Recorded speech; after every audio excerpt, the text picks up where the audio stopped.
Please remain standing. Our scripture reading is from Genesis chapter 1, verses 26 to 31, and Genesis chapter 2, verse 15, New American Standard Bible. Let us read the verses responsively and all together in the last verse. Verse 26. Then God said, "Let us make mankind in our image, according to our likeness, and let them rule over the fish of the sea, and over the birds of the sky, and over the livestock, and over all the earth, and over every crawling thing that crawls on the earth." So God created man in his own image. In the image of God he created him. Male and female he created them. Verse 28, God blessed them, and God said to them, "Be fruitful and multiply, and fill the earth and subdue it, and rule over the fish of the sea, and over the birds of the sky, and over every living thing that moves on the earth." And God said, "Behold, I have given you every plant yielding seed that is on the surface of all the earth, and every tree which has fruit yielding seed. It shall be food for you." Verse 30, and to every animal of the earth, and to every bird of the sky, and to everything that moves on the earth which has life, I have given every green plant for food, and it was so. And God saw all that he had made, and behold, it was very good. And there was evening, and there was morning, the sixth day. Genesis chapter 2, verse 15, all together. Then the Lord God took the man and put him in the Garden of Eden to cultivate it and tend it. This is the word of God. You may now be seated. Magandang hapon po sa ating lahat. Muli ay special day po sa mananampalataya na tayo po ay sama-samang maglingkod, magpuri at sumamba sa Kanya. Ito po yung pagkakataon na ang salita ng Panginoon ay magmi-minister sa atin. At ngayon po, sa pagtatapos po ng ating serye ng patungkol sa stewardship, ay tatalakayin po natin ang last na bahagi ng tema ng stewardship, which is our stewardship of the environment. So tayo po muna yung manalangin. Dakilang Ama, we just commit to you every moment sa aming pag-aaral, pagkinig ng ibang salita, trusting that by the guidance of the Holy Spirit, He will lead us into all the truth. At hayaw, Panginoon, na ang iyong mga salita sa kapahayagan nito ay tunay na magbunga sa aming mga puso upang makilala ka namin na ikaw ang Diyos na makapangyarihan sa lahat, the Lord of creation, na kung saan ay inayaan mo na kami bilang iyong mga lidalang ay maging katiwala mo. So ihanda mo po ang aming mga puso at hayaan mo na makita namin ang aming role bilang mga steward ng iyong mga nilalang. Ito po ang aming dalangin in Jesus' mighty name. Amen. Okay, gaya na nasabi ko po, ang ating pong last lesson ay patungkol sa stewardship. So sa mga nakaraan po, nakita po natin na mayroong tatlo ng bahagi ng stewardship ang naipahayag sa atin, which is stewardship of time, stewardship of talent, stewardship of finances. Sa lahat ng discussion dito, makita po natin, isa lamang ang hinahanap sa atin, which is found in 1 Corinthians chapter 4, verse 2. Ang sabi ni Apostle Pablo, it is required that a steward be found faithful. So ito po yung hinahanap sa atin, no? Alam na natin na lahat tayo ay binigyan ng oras, no? Every second of our life, every minute of our lives, every week, every day, every year, ito po ay kaloob sa atin. And it is required to use our time faithfully. Invest it upang ito ay makapagbigay luwalhati sa ngalan ng Panginoong Jesus. And we have been given also talents, no? Meron po tayong iba't ibang pwedeng gawin in order to minister to others, no? Upang sa pamagitan ng ating paglilingkod, tayo po ay maging blessing sa kanila. And lastly, last week, napag-aralan po natin na maging ating finances, yung mga tinatangkilik natin, no, ay pwede po nating ialin. Mahalaga po yung mga bagay na natin mula sa ating pinagtatrabahuhan, mula sa mga bagay na tinatangkilik natin, ang ating responsibility ay i-invest po yun, no? At sa pagkatong ito, ang purpose po natin pag-aaral patungkol sa stewardship of environment is to see how we are responsible or we should be responsible in taking care of our environment. Narinig niyo po ba yung sound? Maraming gusto magpunta sa ganitong eksena, no? Kung kayo po'y nagkaroon ng pagkakataon sa ganong eksena, ano pong unang naiisip nyo? Hinahangaan nyo ba yung creation o yung creator? Marami sa mga tao ang sabi, ang ganda ng lugar na ito. No? Hindi naisip, bakit kaya nagkaroon tayo ng ganitong environment? No? So sa pagkakataon ito, 4 pong lessons o 4 na bahagi ng pag-aaral natin ang ating ipapahayag, which is pinangalanan ko rin na our environment, our responsibility. Ang first part po, environment reveals God's character. Secondly, man's relationship to environment. Man's responsibility to environment. And number 4, call to stewardship to environment. Okay, so talakayin po natin yung ano ba ang relasyon ng environment sa character ng Panginoon. So ito po yung unang makikita natin pagka binuksan natin yung Bible. At sabi doon, in the beginning, God created the heavens and the earth. So ano po makikita natin doon? So before time began, before any space or matter was existed, there was already God. No? God was there. Ano po ginawa niya? Ang sabi rito, God created the heavens and the earth. So makita po natin dito, the universe, the nature did not exist by chance. No? It is the product of a creative work of God. No? Marami pong nagsasabi, merong ano yung tawag din, evolution theory, no? Na bigla na lang lumitaw, no? Yung mga nasa paligid natin. But ito clearly, in the first verse of the Bible, it is the creative power of God. Kung bakit meron tayong nakikita sa ating kapaligiran. Ngunit bago po yon, tignan natin yung umpisa. Ano bang itsura bago mangyari ito? Actually, yung verse 1 is just an overview of how God created the universe. Dito sa verse 2, sabi na, the earth was formless and void, and darkness was over the surface of the deep, and the Spirit of God was moving over the surface of the waters. Walang form. No, ito lang yung makikita. Madilim, mayroong water. At ang Holy Spirit ay nagro-robe, no? Nagro-robe. Then after that, in verses 3 to 5, sabi rito, then God said, so by the power of God, by the creative power of the word, sabi niya, let there be light, and there was light. God saw the light was good, and God separated the light from the darkness. God called the light day, and the darkness he called night. And there was evening and morning, the first day.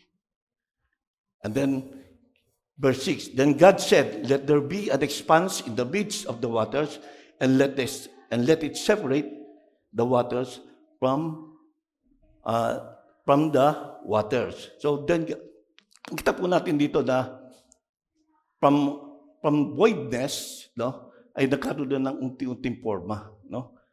Ganun po nagwo-work ang creative power ng God. There is order, no? And then sa verses 9 to 10, sabi, then God said, let the waters below the heavens be gathered into one place, and let the dry land appear. And it was so.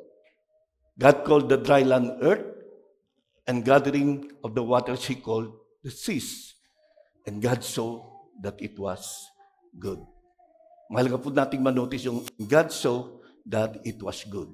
Pagka it was good, It is perfect. It is according to His design. So makita po natin dito yung vegetation. Then there was flowers in the field. Then there are fruit-bearing trees. Gustong-gusto po natin ito, no? And why did God created these things? Because it is for us. No? Then in verses 42, 18, then God said, let there be lights in the expanse of the heavens to separate the day from the night, and let them be for signs and for seasons and for days and years, and let them be for lights in the expanse of the heavens to give light to the earth. And it was so. God made the two great lights, the greater light to govern the day, the lesser light to govern the night. He made the stars also. God placed them in the expanse of the heavens to give light on the earth and to govern the day and the night and to separate light from the darkness. Kanina napaganda yung kinanta po natin, ano? Indescribable, no? These are the works of God, no? So sa pamagitan ng section na to, we can count now the days of our lives, months and years. So kung wala pa lang ganitong creation ng Panginoon, wala tayong kalendaryo ngayon, ano? Hindi natin mabibilang yung ating years, no? But God, in His wisdom, made the night and the day. And in chapter 19, verse 1, sabi doon, chapter 19 ng Psalms, no, verse 1, sabi, the heavens are telling the glory of God, and their expanse is declaring the work of His hands. Ito po yung makikita natin. Beside the beauty ng galaxy, beside the beauty of the universe, there is a God, a creator God na lumikha nito and who put them in order. And then sa 22 to 23, then God said, by His creative word, sabi dito, let the waters teem with swarms of living creature, and let the birds fly above the earth in the open expanse of the heavens. God created the great sea monsters and every living creatures that moves, with which the waters swarm after their kind, and every winged bird after its kind. And God, notice again, so it was good. God blessed them, saying, be fruitful and multiply, and fill the waters in the sea, and let the birds multiply on the earth. There was evening, and there was morning, the fifth day. In 24 to 25, then God said, let the earth bring forth living creatures after their kind, cattle and creeping things, and beasts of the earth after their kind, and it was so. God made the beasts of the earth after their kind, and cattle after their kinds, and everything that creeps on the ground after their kind. Again, God saw that it was good. So makita po natin, at the end of 6th day, all the things, all the creatures are perfect, and they are good, no? And they are created in perfect harmony and order. But what's next? Ito po yung nakikita natin karaniwan. Pagka tayo po nakarating sa ganitong eksena, wow, no? God made everything in order, in perfect harmony with its beauty and majesty. So sino pong gustong makarating sa ganitong lugar, no? Ano pong mapipil natin kapag tayo ay na-expose sa ganitong atmosphere o sa ganitong environment, no? We can behold the detailed beauty and majesty of heaven and the earth created. But behind this environment, what comes to our mind, no? Are we in awe of the character of the Creator God? Namamangha ba tayo sa awesomeness ng Panginoon na naglikha ng beauty of the Creator? So with this, we can see the character or the attributes of God, no? Because of what we are seeing around us. So by His power, the environment came into existence by His word. Makita natin, let there be light, let there be everything, no? Sa pamagitan ng kanyang kapangyarihan, the environment came to existence, no? By His wisdom, all that were made are perfect in design and beauty. No? Wala tayong makikitang depekto rito. No? They are all beautiful. By His judgment, everything has interrelation and purposes. Makita natin dito yung ecosystem ng nature mamaya. No?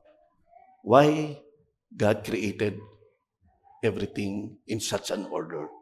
By His sovereignty, there is order and harmony.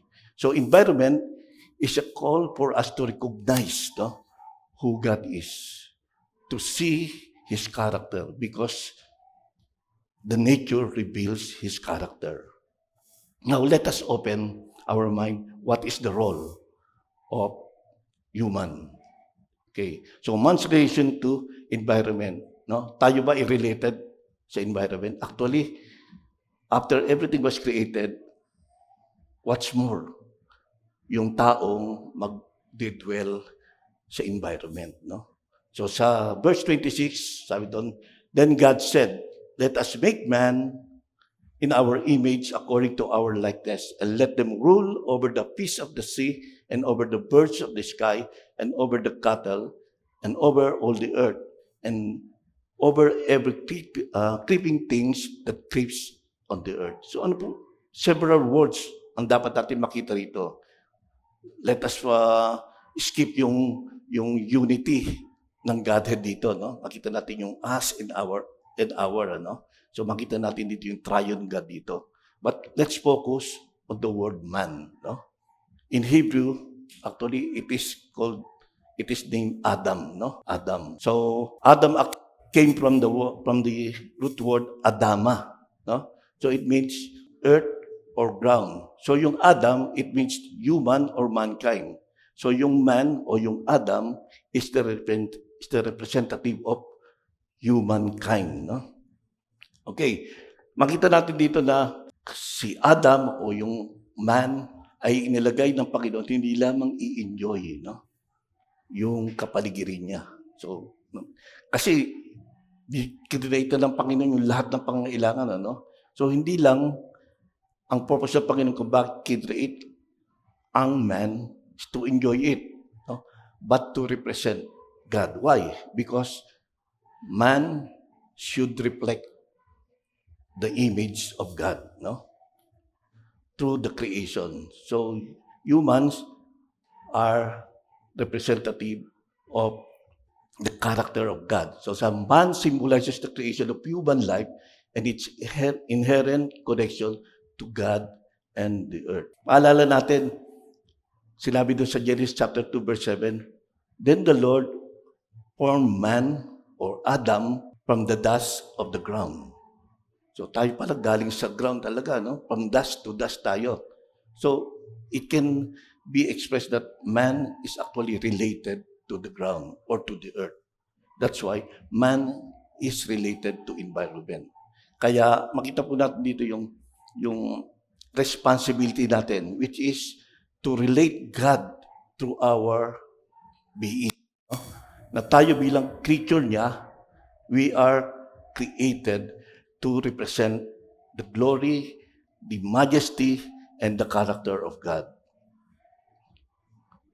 Okay, ang pangalawang makikita nating important word dito is yung in our image, our likeness. So ano po ba yung image na dapat na i-reflect ng tao?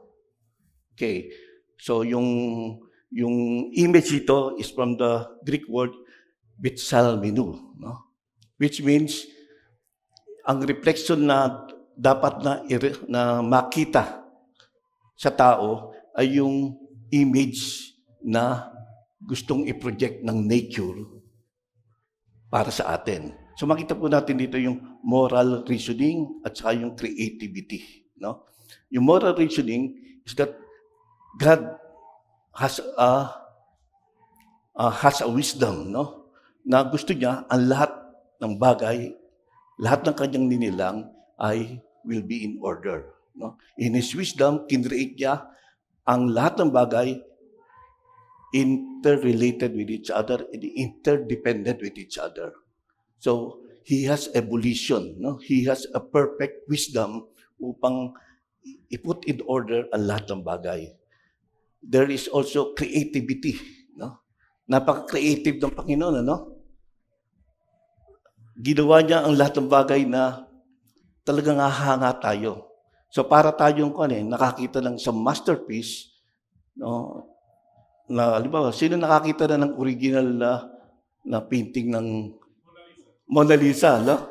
So yung mga masterpiece nila, no, talagang gusto nating ingatan, hangaan. Pero behind that, no, makikita natin na hangaan natin yung creator dito. So what more, ang Panginoon, ano? Nakikita natin yung creativity niya, no? Na lahat ng bagay ay talagang in order. Kasi sabi dun sa Proverbs chapter 3 verse 19 ganito, by wisdom the Lord laid the earth's foundation. By understanding, He sets the heavens in place. So ganon ka-creative ang Panginoon, ano? Sabi dun sa kanta, He placed the stars in its place and He named them one by one. Alam niyo ba kung gaano kadami ang stars, ang galaxy? It's countless. But God named them one by one. No? Okay, then lastly, God has ability to have relationship. No? As the nature He created relates to Him, so we are. No? Na tayo ay dapat na mag-reflect ng image ng God. So makita po natin dito, we have really a relationship with the nature. No? Paano nangyayari yun? Kasi nga, kapag nag-expose tayo sa ganitong atmosphere, no?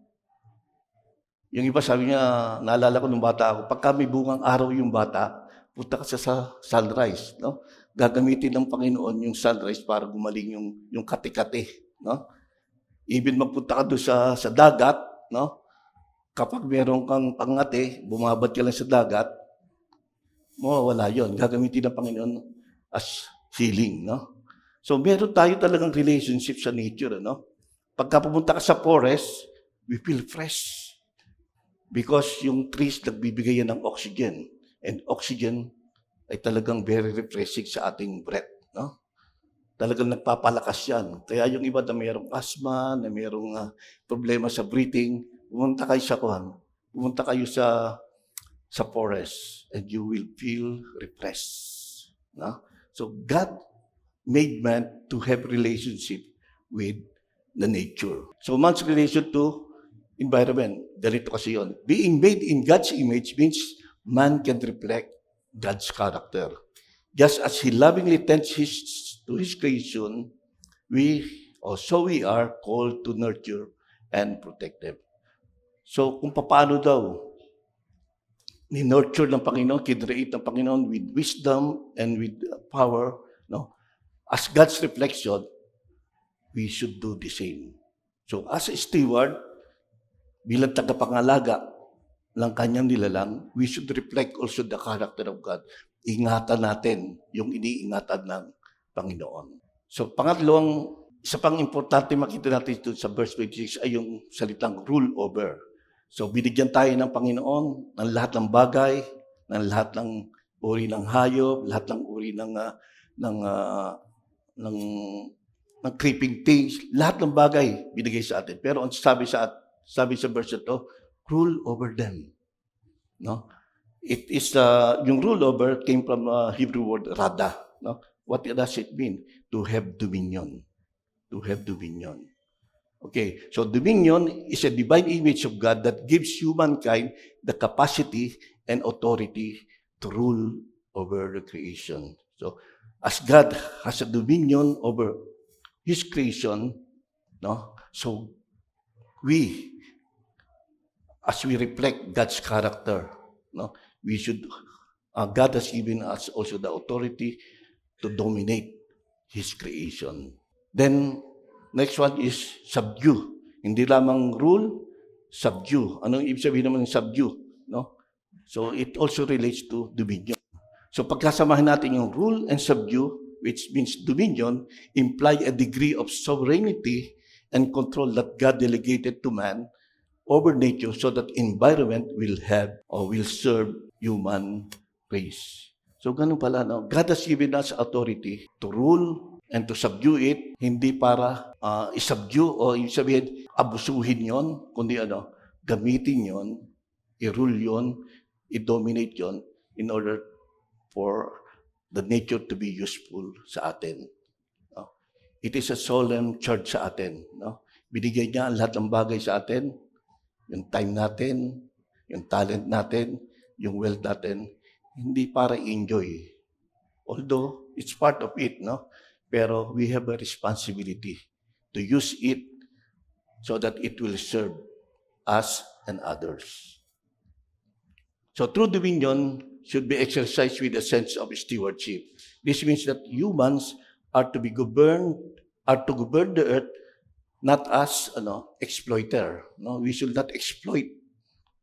Hindi yun ang meaning ng dominion. But as caretaker, to recognize that the earth ultimately belongs to God.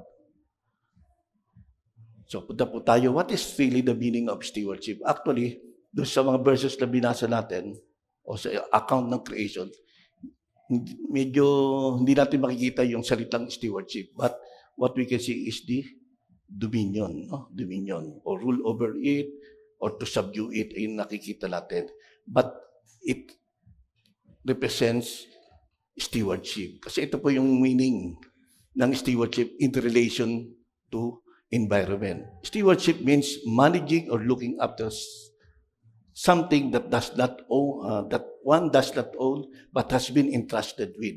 I think this is the common definition in the past lessons.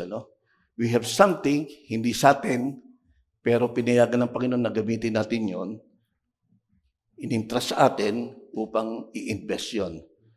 It implies a role of caretaking with accountability to the owner or a higher authority. Okay, so dominion provides the authority and responsibility, while stewardship dictates the manner in which that authority should be exercised. So kung minsan kasi parang pagka sinabing dominion you have all the authority, the power na exercise yung pwede mong gawin. But pagka hinaluan natin stewardship, nag-iiba yun. Dominion should be exercised with sense of responsibility, which is our stewardship. So, true dominion should be exercised with a sense of stewardship. Why? Because God is the owner of the nature, no? Kasi yun ang definition, no? We have something na hindi natin pag-aari, pero nasa sa atin upang pamahalaan ito. Sa Psalms chapter 24 verse 1 says, "The Lord owns the earth and all it contains, the world and all who live in it." So by this verse, makita natin na it is a reminder na ang lahat ng ating tinatangkilik, maging ating buhay, ay hindi sa atin. So we are all just caretaker of it. So let us use it, let us invest it, so that it will be fruitful. So, ang imagination nito is yung parang kapag meron tayong hiniram na mahalagang bagay, no?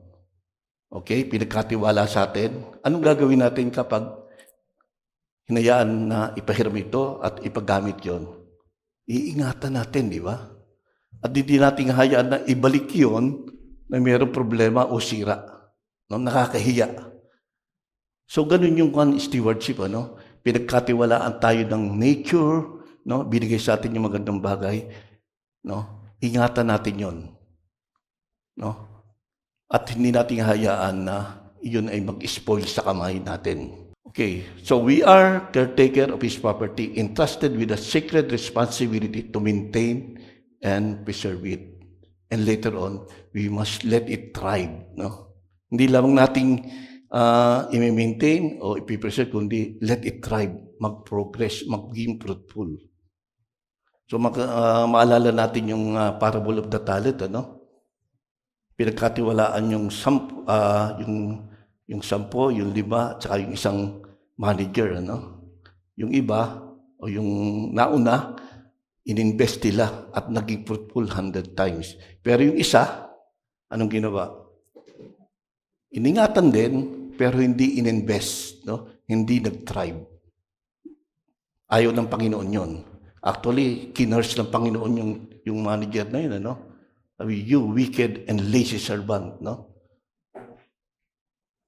So, naroon po yung responsibility natin as a steward. We must use it, maintain it, and let it thrive. Okay. So, ito po yung pinagkatiwala sa ating environment, no?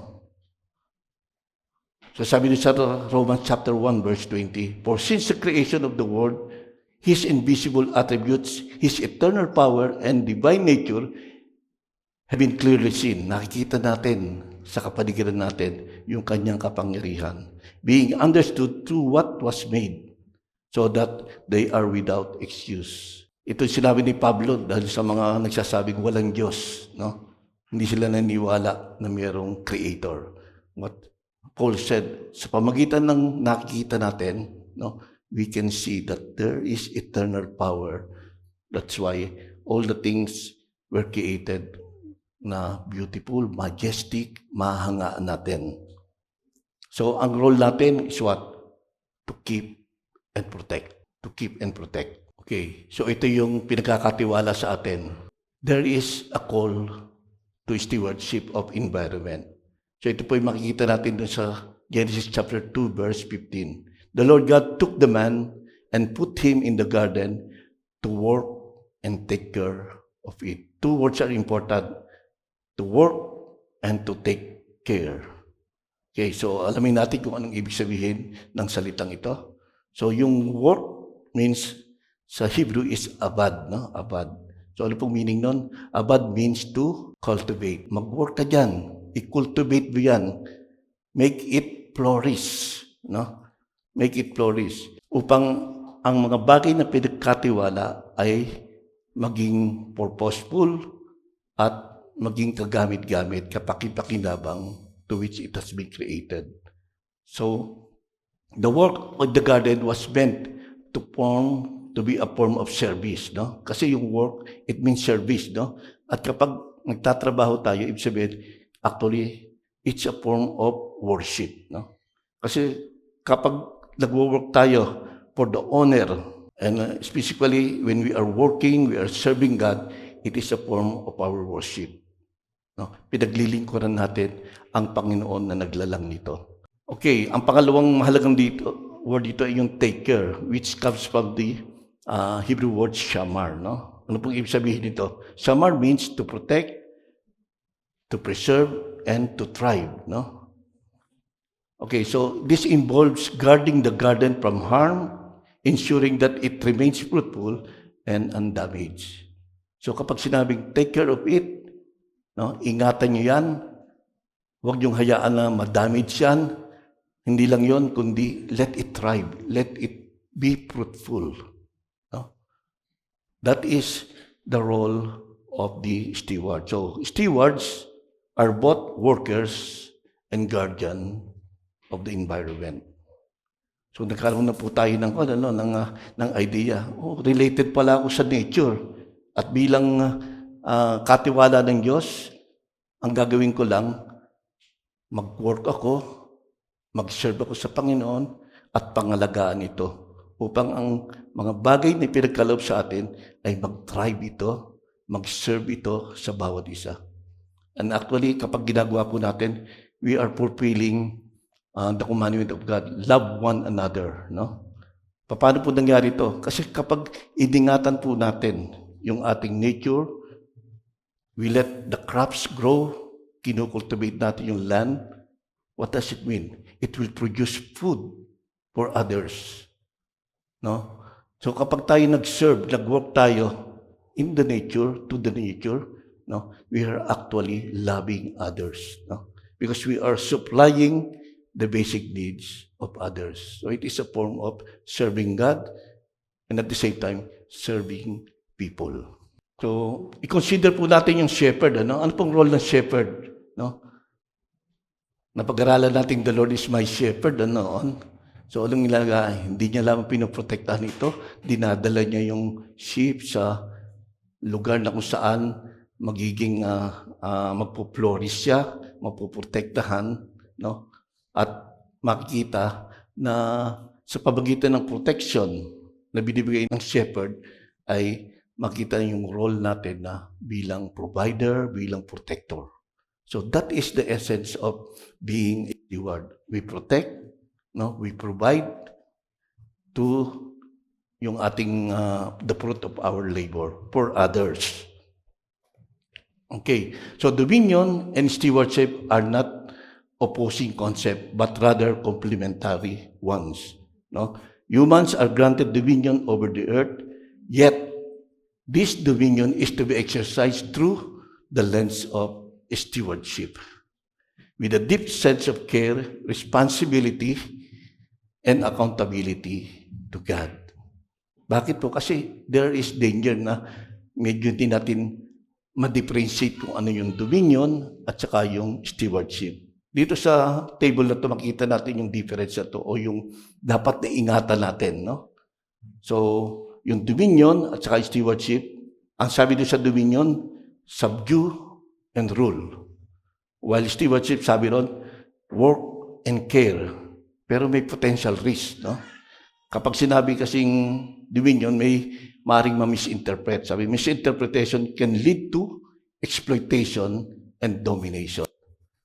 So, kapag inisip ng tao, I have dominion over all things na nasa paligid ko, there's a tendency na ma-abuse yun. No? There's a tendency na hindi magamit yun to its proper use.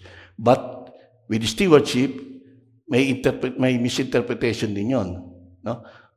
Iingatan ko to, no? Dapat hindi ko galawin. So nawawala yung potential na kung bakit ibinigay sa atin yon, no? O ingatan ko yung field na to, no? So tataba rin siya. So imbis na mag-produce ng fruit o ng crops, mapapabayaan lang. So kailangan naroon yung responsibility, no? Na maging accountable din tayo sa Panginoon kung bakit ipinagkaloob sa atin ang pag-iingat ng lahat ng bagay sa atin. So what happens when we are irresponsible sa ating stewardship? So there will be deforestation, flooding, global warming, ocean layer depletion, land pollution, water pollution, air pollution. Like for example, yung deforestation. You know what will happen kapag naging careless, naging abusive yung mga tao by abusing the trees, no? By abusing the vegetation na pinagkaloob sa atin beautifully. No? Ano po mangyayari? There will be global warming. No? Because the trees, no, siya yung nag-absorb ng carbon dioxide. No? At kapag napigilan ng trees yung emission ng carbon dioxide, hindi na makakarating sa atmosphere yon, no? And in exchange, yung trees kapag nag-inabsorb yung carbon dioxide, it will emit oxygen, no? At kapag plenty yung leaves, kapag plenty yung trees, oh, very fresh ang hininga natin, no? Pero kapag nangyari yung cutting of trees, mababawasan yan. And at the same time, it is a threat to animal and plant species. Magkakaroon ng extinction, yung mga magandang ibon, no? Mawawala sila ng habitation. Then let's see the effects of global warming. No? There will be ice melting kasi magra-rise yung carbon dioxide. Ano? So it will result to ice melting in the North Pole and elsewhere. There will be climate variability, ocean acidization, desert retreat, change in seasonal events timings, no? And there is rising sea level. So what is the result? Ito po, no? And recently, yung mga kalsada para naging ilog, no? Despite of the promises or the claim of the government na they spend millions, billions in water control or flood control, and yet this is happening. Why? Because of the deforestation. Then let's see the ozone depletion. No? What is the cause of this? Release of chemicals like chlorine and bromine to atmosphere. Yung bromine, yung mga chlorine at saka bromine ito yung makikita natin sa aircon, ano? Yung freon niyan, yung mga na-phase out yung mga lumang AC gumagamit sila ng natawag naming R22, no? Freon 22, which contains a large amount of chloride. No? And then the halon, yung halon, ito yung ginagamit ng fire extinguisher sa mga data center, no? Mga fire extinguisher. Yung propellant ng spray can, yung mga babango, yung mga deodorant, no? It has a propellant na kapag nag-release yun, it will spoil the atmosphere. So yung mga industrial waste and fuel combustion. So ano po yung effect nun, no? These chemicals breaks the ozone atoms in the atmosphere and thinning the ozone layer.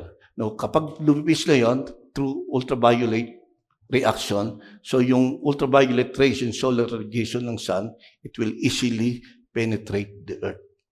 And what happens? There will be skin diseases, no? O yung may mga allergy, no? Meron daw lugar na meron ng hole, no? Atmospheric, yung ozone layer hole, no?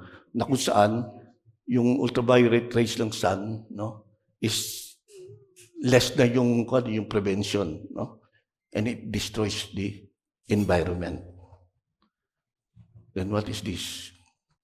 Land pollution, no?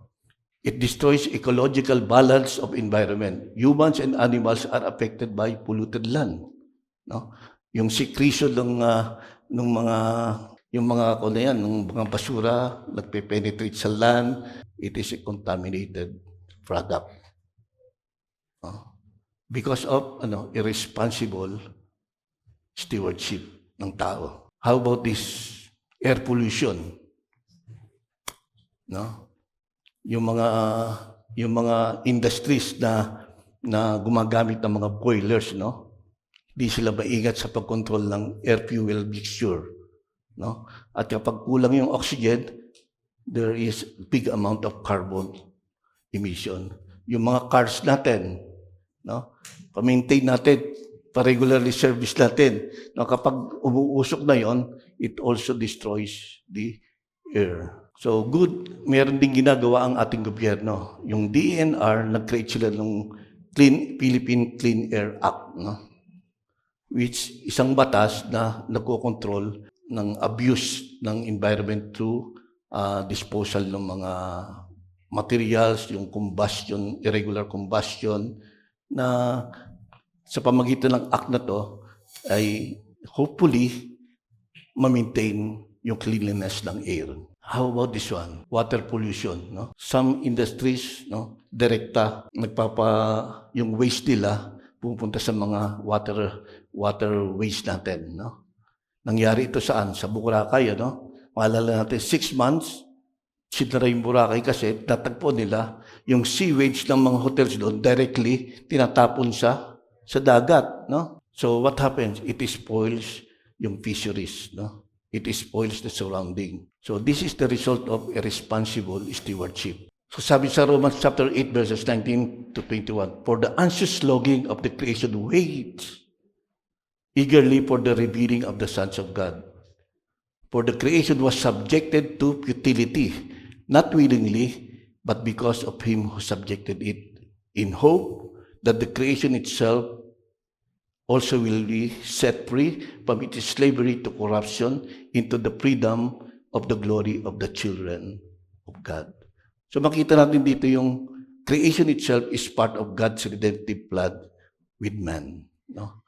So kung unang panahon na-curse ang land because of the sin of Adam, it is also a part of God in His redemptive plan that gagamitin niya ang tao to redeem yung corruption ng environment. No? That's part of the plan. And that's why yung responsibility na i-take care yung ating surroundings, yung ating environment falls on our hand because God will use us in His redemptive plan. Ito yung estero di Paco. Before it was like this. Then later on, it becomes like this. Why? Because man took action to be a responsible steward of surrounding. So our actions affect the entire ecosystem. And recognizing God's ownership leads to us to a deeper sense of accountability. Pwede po mangyari, no? If we take responsibility sa pinagkatiwala sa atin, no? Pwedeng malinis, no? That was the condition of Estero de Paco. And then later on, na-develop. So ano po yung role natin? Practical steps to participate in redeeming the damage of the surrounding. Take care of the trust personally. So everywhere makikita natin yung green, red, blue, and yellow. This is to segregate yung ating waste, no? Para madaling i-recycle, no? Yung iba, hindi na ino-observe ito. Then recycle or reuse item, you can. So, nagagala ko doon sa BS Group 2, no? Kung nakaatig kayo doon, nagkaroon sila ng, anong tawag doon, ng protocol, no? Dati, bibili ng mga disposable, ano? And you know na, yung mga disposable na to, saan mapupunta yon? Sa ganyan, ano? And most of them are non-recyclable. And it will pollute the land.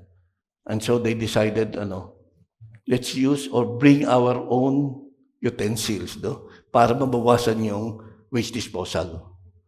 So I think that's a good action, on our part to be a good steward. Buy biodegradable products, no? Yung mga hindi natutunaw, non-recyclable, huwag nating tangkilikin, Sa Pasig, where we were marketing, no? Bawal doon magbenta yung mga vendors lang gumagamit ng plastic. Lahat supot, no? Yung na biodegradable, no? Then seawater and power consumptions, mag-save tayo. Although dito sa Bahrain, sagana yung power, pero sa atin, very scarce, At kapag aksayado tayo sa power, hindi lamang magastos, kundi the power plant should produce more power, more electricity. At kapag nag-produce ang power plants ng more electricity, more fuel combustion. And more fuel combustion, more emission of carbon dioxide, which will spoil the atmosphere. Okay, so mag-participate tayo sa mga reforestation. Then mag-participate din tayo sa clean-up drive, no? Kung meron tayong opportunity. Observe natin yung mga warnings. Huwag natin gawin yung bawal. No smoking. And so what is the summary? What is the conclusion? The earth and its resources are gifts from God, entrusted to humans for responsible stewardship. Abusing nature, neglecting its care, or exploiting it for selfish gain is a violation of God's command and can bring about divine judgment. No? Yung mga irresponsible action natin, ano nangyari? Flooding, no? Yung mga land pollution, air pollution. This is part of the result of God's judgment sa atin. No? God's word encourages us to respect for creation and highlights the importance of preserving and caring for the environment as part of fulfilling our role as stewards of God's creation. So let's be challenged. We have a part. We are identified with the nature because God created us in that way, no? And we are to reflect God's character, no? Na siya kung siya ay nagke-care, no? Yung mga attributes niya ay nagre-reflect sa atin. So let's do the same, no? As far as we can. It is a challenge. Yung environment natin falls on our hands, falls on our responsibility. Let's pray. Dakilang Ama, salamat po dahil sa pamagitan ng iyong paalala, ng iyong mga salita, sa mga katotohanan na pinakita mo, who we are before you. We are created according to your image. And we are to reflect your character, being the creator, sustainer, and the one who is in control of everything. So help us to do the same. We owe respect, Panginoon, sa inyong creation because these are your masterpiece. Hayaan mo na sa pamagitan ng nature, the beauty of it, the majesty of your creation, makita namin, Ama, ang iyong kaluwalhatian, ang iyong power, ang iyong wisdom, ang lahat ng iyong attribute na nagpapahayag na ikaw ang Diyos na indescribable. Ito po ang aming dalangin in Jesus' name. Amen and amen.